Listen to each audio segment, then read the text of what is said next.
imagine. Hmm. That sounds a bit rough, man. Hope you all Yeah. get better soon. God bedring. So, are you guys having any COVID leftovers hanging around and people getting sick with COVID still, or is it pretty much just a normal flu season? I there is some COVID going around, but like it's more like to me, I've just experienced it as a normal. It's winter time, people get sick. Yeah, yeah. No,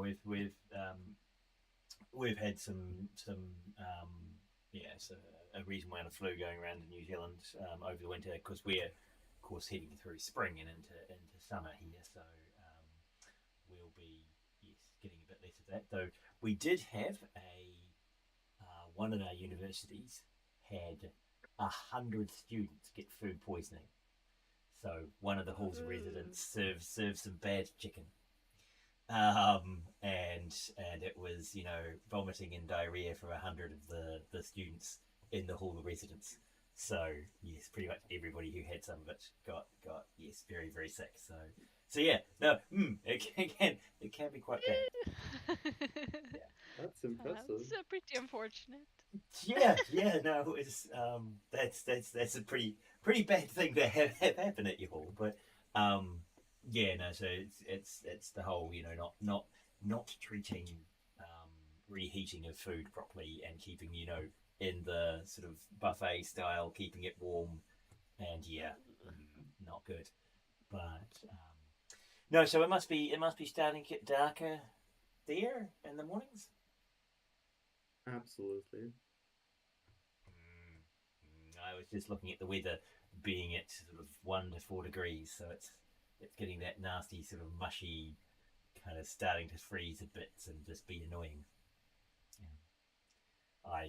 I much preferred the properly cold or warm, not that kind of snow so mush and then occasionally freezing with lumps and it's just yeah nasty.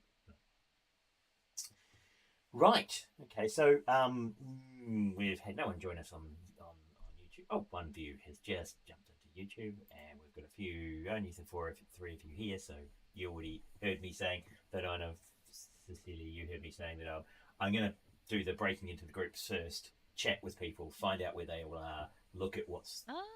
what the position is across the groups, and then come back and talk about the plan for the next let's see, 1, 2, 3, 4, 5 lectures, and then a break for the to the submission. But yeah, so we're about 5.5 weeks from submission. So it's useful to kind of see where everyone's at, make the plan, see what you want from me over the next 5 to 6 weeks. Um, it could be anything because this is your third year course. It could be anything from me just doing Q&As each week, doing the opening bit and talking to people, then coming back and sharing knowledge between groups about where people interesting things that we've learned through the development process, and through my Q&A with people, where basically I take notes and then extract value from what you guys are doing, and then talk about it, and bring in additional resources, through if there are some very specific topics that you guys are really wanting me to talk about, then we can add those to the schedule as well. So it's kind of the check up, check in, see how the games are going, see what you'd benefit from over the next few weeks, and also in relation to how your other courses are going, because I know this is one of the challenges of going up and down is that other courses start having lots of big assignments due, and we're coming up into closer to the exams. When do your exams start, or they don't start until December? When when are your assessments and big work due?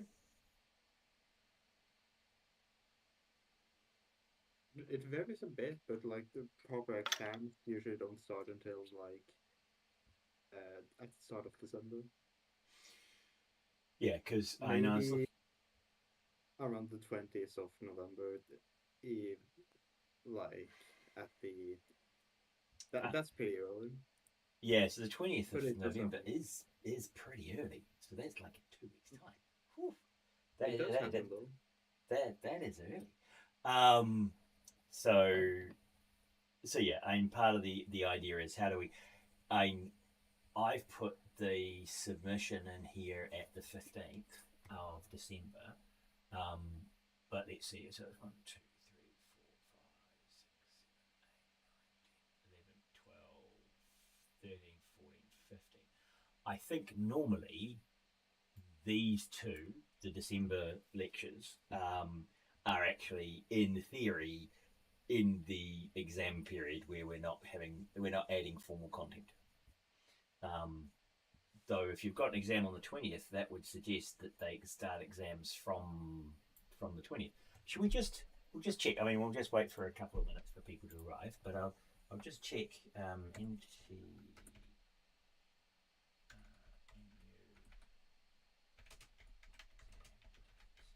Um,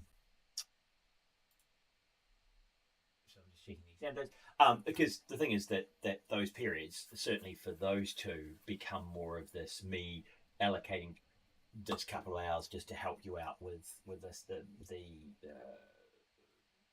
with your games and giving you feedback, and they become about me giving you time rather than you spending your time with me.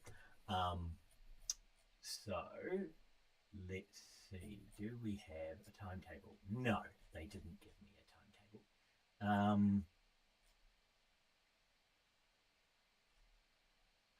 Because they don't like giving time. Academic calendar 2024 for students. Maybe that will give me the dates that I need. Yes. So it is from the 20th of November to the 20th of December is the examination period. Main period for written examination and supervision. Therefore, these three are not. Oh, these three. You know, you can't see them, so why am I referring to them? I should jump that back and go there. Ha ha. These three. So we've got this session of Q&A, see how you're going, and two more standard lecture slots, and then three me allocating time to help you out slots, and then submission, if that makes sense.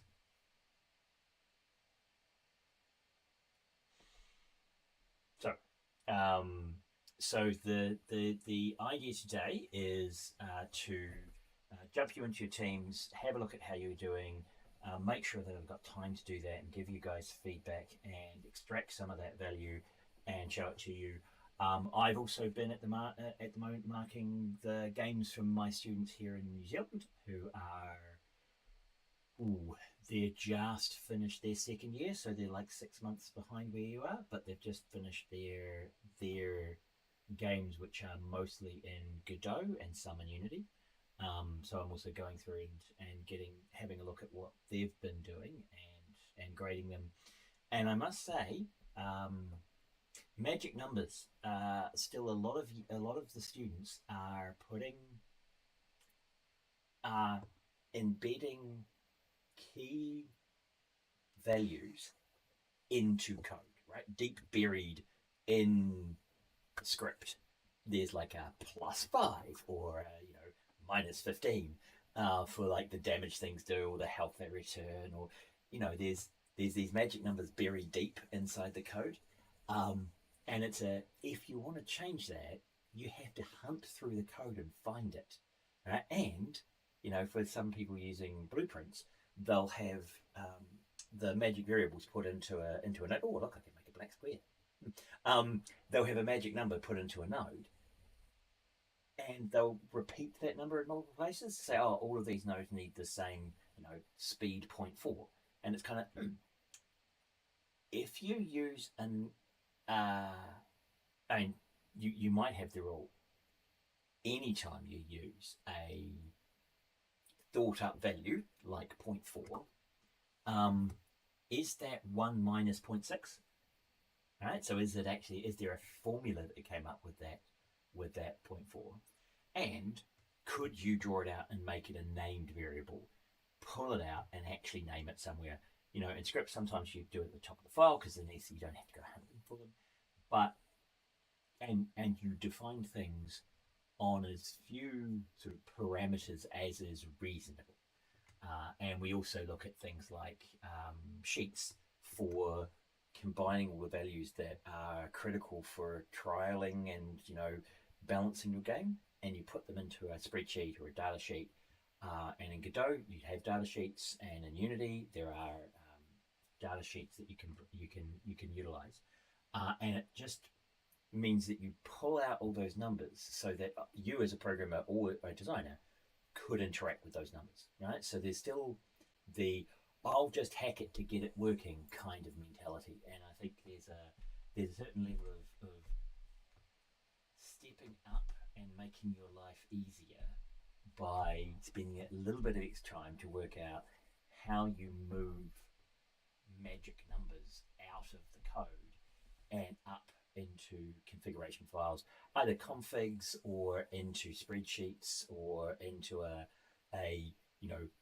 settings file or values file, that you can see those with their explanation for what they control, and you kind of document it in that way, and it just makes your code less reliant on you remembering how you came up with a number. Okay, but with that said, I will get you guys to, I'll say bye to my YouTube audience, because I'm going to go and work with the groups and see how they're going. We've got about 5 weeks until they submit, and I've got another couple of lectures where we can specialize a bit more, and then there's these help sessions for the last 3 that I'll be doing. Okay, so I'll pause the YouTube video and I'll jump in and work with the groups, and I'll be back hopefully streaming again at about 20 past 11, though 20 past 11 here as well. Okay, so bye YouTube people. So I'll stop streaming.